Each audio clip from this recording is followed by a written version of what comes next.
ایک اہم ٹاپک پہ میں آج بات کرنے جا رہا ہوں. تو خلق جسے ہم ترجمہ کرتے ہیں کریکٹر یا کردار. دیکھیے اس میں کچھ بنیادی باتیں سمجھنے کی ضرورت ہے. اور اگر ہم ایسے شروع کریں کہ ایک انسان ہے، اس کا ایک جو ہمیں دکھتا ہے، یعنی جو اس کی کریشن ہے، جو باہر سے اس کا جسم ہے، بدن ہے، جو ہمیں دکھتا ہے، تو اس کو خلق کہتے ہیں. یعنی جو اس کی ظاہری صورت ہے اس کو خلق کہتے ہیں. تو یہ اس کی کریشن ہے اور یہ ہمیں جو ہماری آنکھیں ہیں اس سے ہم دیکھتے ہیں. اس کے بعد ایک اور ٹرم اصطلاح اس میں استعمال کی جاتی ہے، خلق. تو خلق اس کی جو باطنی صورت ہے، یعنی جو کریکٹر ہے اس کا، جس کے لیے ہمارے یہاں بصیرت کا لفظ، یعنی اس کو دیکھنے کے لیے بصیرت کی ضرورت ہوتی ہے، انر سائیڈ کی ضرورت ہوتی ہے، تو اسے ہم کریکٹر کہتے ہیں یا خلق کہتے ہیں. اب یہ تو ہوئی ایک بنیادی بات جس میں کہ خلق ہے جو باہر سے ہے اور جو خلق ہے وہ اندر سے ہے.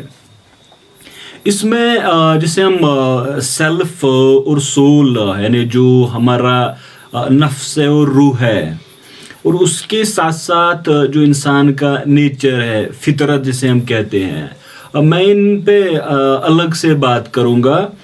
تو آج میں اس پہ بات کرنے جا رہا ہوں کہ ہمارے جو فلاسفرز ہے، جو اخلاقیات پہ لکھنے والے، ایتھکس پہ یا مورل فلسفی پہ جنہوں نے لکھا ہے، انہوں نے کیسے اس کو ڈیفائن کیا ہے. دیکھیے یہ جو ابن مسکویہ ہے وہ کہتے ہیں کہ یہ خلق یہ ایک حال ہے، یعنی اسٹیٹ ہے سول کی، یعنی روح کا ایک حال ہے، روح کی ایک حالت ہے.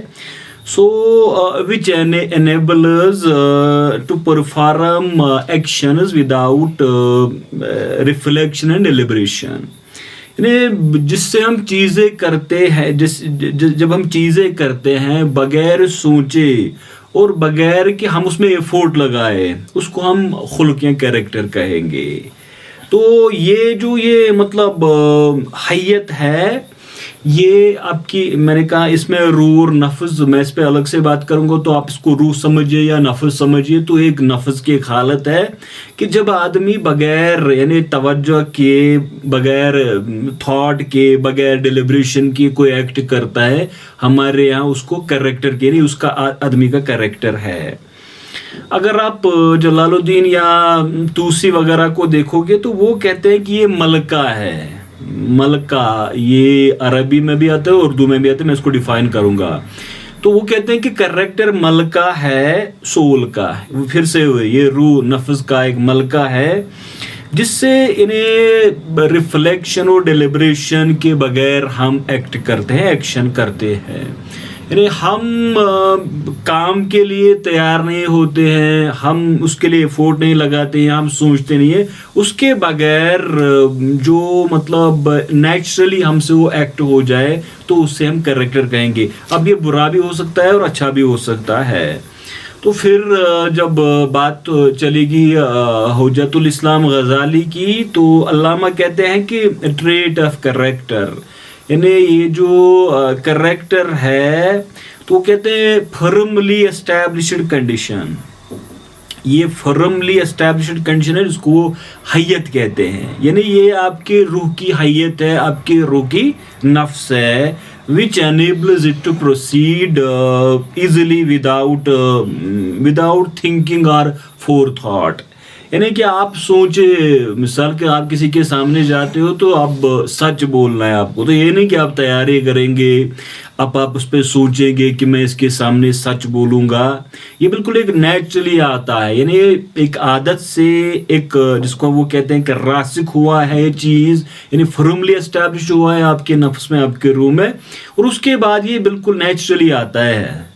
اب دیکھیے اس میں یہ خلق کیا کہتے ہیں کہ یہ نفس میں مطلب آپ کے راسخ ہوتا ہے، فرملی اسٹیبلشڈ ہوتا ہے، اور یہ کیفیت ہے. تو جس سے اعمال، یعنی جس سے آپ کی ایکشنز وہ ہو جاتی ہے غور و فکر کیے بغیر، یعنی تھاٹ کے بغیر، ایفورٹ لگائے بغیر. تو اب اس کو آپ ایسے سمجھے کہ آپ ایک آدمی کا، اگر ہم کہیں گے کہ آدمی سچا ہے، تو اب اگر نیچرلی اس میں یہ چیز آ جاتی ہے، یعنی وہ ہمیشہ سچ بولے، یہ نہیں کہ وہ پہلے سوچے، توجہ کرے، اس کے بعد سچ بولیں گے، تو یہ اس کا کریکٹر نہیں ہوا. تو کریکٹر وہی ہوا کہ جو بالکل بغیر ڈیلیبریشن کے، بغیر تھاٹ کے بغیر، یعنی غور و فکر کے بغیر جو آدمی ایکٹ کرتا ہے، اسے ہم کریکٹر کہیں گے. تو یہ آپ کی روح یا نفس کی کچھ نہیں سے اسٹیٹ کا ہے، یعنی یہ بدلتا ہے، کریکٹر بدلتا ہے، یہ کوئی پرماننٹ چیز نہیں ہے.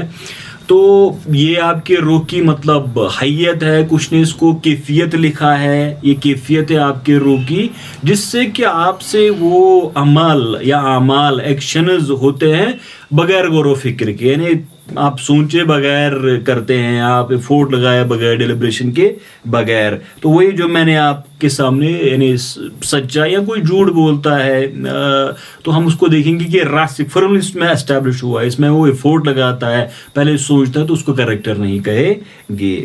تو اگر ہم کسی کو کہیں کہ بہادر ہے، کوئی سچا ہے، تو اب آپ کو سمجھنا چاہیے کہ ایک فرملی اس میں اسٹیبلش ہوا ہے. ارے کچھ ٹرمز میں نے کہا کہ اس میں بنیادی چیز فطرت سمجھنی ہے، اس پہ لیکن میں الگ سے بات کروں گا. تو ایک ٹرم ہمارے یہاں ہوتی ہے جس کو ہم کہتے ہیں طبیعت یا جبلت. تو یہ ہمارے یہاں انہیں ڈسپوزیشن کے لیے استعمال ہوتا ہے. آپ دیکھتے ہیں کہ جب آدمی پیدا ہوتا ہے تو یا کوئی بھی چیز ہمارے سامنے، تو جو اصل میں، یعنی جس اسٹیٹ میں، جس نہاد پہ اللہ نے اس کو بنایا ہے، تو ہم اس کی طبیعت اس کو کہتے ہیں. یعنی آپ دیکھیے کہ جس میں تبدیلی کا ممکن ہی نہیں ہے. تو یہ آپ اس کو سمجھیں کہ ایک انرجی ہے، قوت ہے جو ایک چیز میں ہوتی ہے. مثال کے طور ہم دیکھتے ہیں مٹی ہے، انسان ہے، ہمارے سامنے پانی ہے، تو یہ مادہ میٹر بھی ہے، اور اس کا یہ یعنی جسم بھی رکھتا ہے اور مادہ بھی ہے، یعنی اس کی باڈی بھی اور یہ میٹر بھی ہے. پھر ہم دیکھتے ہیں کہ ہر چیز میں خاصیت ہے جس کی وجہ سے اس میں خصوصیت آ جاتی ہے. تو مٹی میں ایک اپنی خاصیت ہے، پانی میں اپنی ایک خاصیت ہے، تو اس کو ہم طبیعت کہتے ہیں یا جبلت کہتے ہیں. تو اس میں تبدیلی ناممکن ہے. ہمارے یہاں اور سجی یا شیما یہ بھی استعمال ہوتا ہے، میں ان پہ بات نہیں کروں گا کیونکہ اور زیادہ لمبا ہو جائے گا. تو ایک ہے جس کو ہم کہتے ہیں غریزہ، کچھ اس کو نیچرل امپلس کہتے ہیں، اور انسٹنکٹس کا اس کا ترجمہ ہوتا ہے. تو یہ آپ دیکھیے جو انسان کا جو خمیر ہے، یعنی جس مٹیریل کا وہ بنا ہوا ہے، تو اس میں ایک قوت ہے، یعنی انرجی ہے، تو جو سے زندگی گزارنے میں رہنمائی کرتی ہے. مثال کے طور پر ہم دیکھتے ہیں کہ ایک جب بچہ پیدا ہوتا ہے، نیچرلی وہ اپنی ماں کی طرف چلا جاتا ہے، تو اس کو کوئی سکھاتا نہیں ہے، یعنی وہ دودھ پینے کے لیے یا وہ روتا ہے تو ماں کی طرف چلا جاتا ہے. تو یہ اس کا غریزہ انسٹنکٹ اس میں ہے. ارے ہمارے یہاں کہتے ہیں کہ جب یہ چڑیا کے بچے، تو انہیں کوئی اڑنا نہیں سکھاتا ہے، وہ پہلے سے ہی کوشش کرتے ہیں اڑنے کی. تو یہ جو ان میں قوت ہے، اس کو ہم کہتے ہیں انسٹنکٹ یا غریزہ کہتے ہیں. اچھا، ملکہ جو ہے یہ بھی یعنی انسانی نفس میں کیفیت ہے، ایک قوت ہے. تو ہم دیکھتے ہیں کہ جو استعداد اور یعنی انسان کے نفس کے اندر جو ایک قوت پیدا ہو جاتی ہے، اس کو ملکہ ہم کہتے ہیں. یعنی قوت کا نام ہے جو انسان میں راسخ یعنی فرملی اسٹیبلش ہو جاتی ہے. اور ہم دیکھتے ہیں کہ بنیادی طور جب انسان کا نفس کام کرتا ہے، وہ ہم دیکھتے 3 سٹیجز میں ہے یا 3 طرح سے ہے. ایک کو ہم کہتے ہیں جس کو میں نے کہا طبیعت ہے انسان کی، یعنی میری طبیعت یا آپ کی طبیعت، یعنی اس کو ہم جبلت کہتے ہیں. تو اس میں تغیر یا تبدیلی ناممکن ہے. اب جو انسٹنکٹس ہیں وہ نیچرلی آتے ہیں، ان میں تبدیلی نہیں کر سکتا. تو دوسرا ہوتا ہے جس کو ہم کہتے ہیں کہ انسان کا ایک حال ہے. تو اس میں بھی یعنی یہ بھی آپ سمجھے کہ ایک کیفیت ہے، لیکن یہ بھی اگرچہ اس میں تھوڑی تبدیلی آ جاتی ہے، لیکن یہ واپس اس سٹیج میں چلا جاتا ہے. پھر جب انسان کے نفس کا جس کو ہم کہتے ہیں ملکہ ایک حالت اس کی ہے، تو اس کو ہم دیکھتے ہیں کہ یہ بھی یعنی عادت سے. اب عادت کیا؟ عادت تو جو کنٹینیوسلی ہم چیز کرتے ہیں، یعنی عادت ہم کہیں گے کہ یہ انسان کا جو افعال کرتے ہیں اور جس میں لگاتار تکرار ہوتی ہے، یعنی کنٹینیوٹی سے وہ چیز پھر اس میں وہ بالکل فرملی اسٹیبلش ہو جاتی ہے. تو اب ملکہ میں ہم دیکھتے ہیں کہ یہ بھی انسان میں قوت ہے اور جس میں تبدیلی ممکن ہے. تو جب ہم اخلاق کی بات کرتے ہیں، کریکٹر کی بات کرتے ہیں، تو یہ اسی کے ساتھ جڑا ہوا ہے. یعنی نہ تو یہ طبیعت کے ساتھ جڑا ہوا ہے، جبلت کے ساتھ، نہ حال کے ساتھ، بلکہ انسان کے جس کو ہم کہتے ہیں ملکہ اس کے ساتھ جڑا ہوا ہے اور اس میں تبدیلی ممکن ہے، اس میں تبدیلی ممکن ہے. اچھا، اب میں اس کو ایک یہاں پہ اس کو سمیٹنے کی کوشش کروں گا کہ دیکھیے اگر کردار کو دیکھیں گے تو آج کل جس کو کریکٹر کہا جاتا ہے، جو ماڈرن آپ اس پہ تھنکرز وہ لکھتے ہیں کہ ہر قوت ارادی کو کہتے ہیں، یعنی جس میں عمل ارادی کو کہتے ہیں. مثال سچ بولنا، جھوٹ بولنا. تو آپ دیکھیے وہ عمل جس میں آپ کا ارادہ ہو، آپ اس کو یعنی جس میں آپ کا ارادہ داخل ہو اس کو کریکٹر کہتے ہیں یا جس کو ہم کردار کہتے ہیں. اور یہ بھی یعنی یہ ملکہ اور عادت ان سے یہ نفس سے الگ نہیں ہے جس کو میں نے بات کی یہاں پہ. اب دیکھیے ایک بات ہے کہ کیا کریکٹر تبدیل ہو جاتا ہے، تو بڑے بڑے تھنکرز نے یہی اس میں لکھا ہے کہ ہاں کریکٹر انسان کا تبدیل ہو جاتا ہے. تو پھر وہ مثال کے طور پر امام غزالی تو یہ لکھتے ہیں کہ پھر یہ جو دین شریعت یہ کس لیے، اگر یہ انسان کا کردار بدل نہیں سکتا، اس کا خلق بدل نہیں سکتا، حالانکہ مشکل ہے، یعنی بہت ایفورٹ لگانا پڑتا ہے آدمی کو کہ وہ یہ جو بری چیزیں اس میں آ جاتی ہے وہ دور ہو جائے، لیکن اس میں پاسبلٹی ہے کہ کریکٹر انسان کا تبدیل ہو جائے.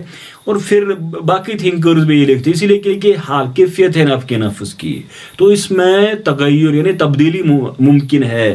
تو علامہ غزالی یہی لکھتے ہیں، امام غزالی، کی پھر دین و شریعت کی باتیں کس لیے ہے، یعنی اگر انسان کا کردار تبدیل نہ ہو جائے تو پھر کلام الہی کس لیے ہے. کیونکہ انسان میں علم ہے، قوت علم ہے، پھر فری ول ہے، یعنی کچھ حد تک انسان کو اختیار دیا گیا ہے، تو لہذا کریکٹر میں تبدیلی ممکن ہے. اب دیکھیے سمپلی اس کو کہیں گے کہ آپ کی روح میں یا نفس میں وہ اس کی، چاہے آپ اس کو حال کہے، چاہے آپ اس کو حیت کہے، چاہے کیفیت کہے، لیکن وہ اس جگہ پہنچ جائے کہ جہاں آپ پہ غور و فکر کیے بغیر، جہاں سوچے سمجھے بغیر، جہاں ایفورٹ لگائے بغیر آپ کو یہ کام کرے، اس کو کریکٹر کہے. باقی یہ مطلب اچھا بھی ہو سکتا ہے، برا بھی ہو سکتا ہے، آدمی سچا بھی ہو سکتا ہے، جھوٹا بھی ہو سکتا ہے، لیکن یہ جو تمام تھنکرز یا ریلیجس فلاسفی وغیرہ یہ سارے اسی لیے ہے کہ آدمی کا کریکٹر اچھا ہو،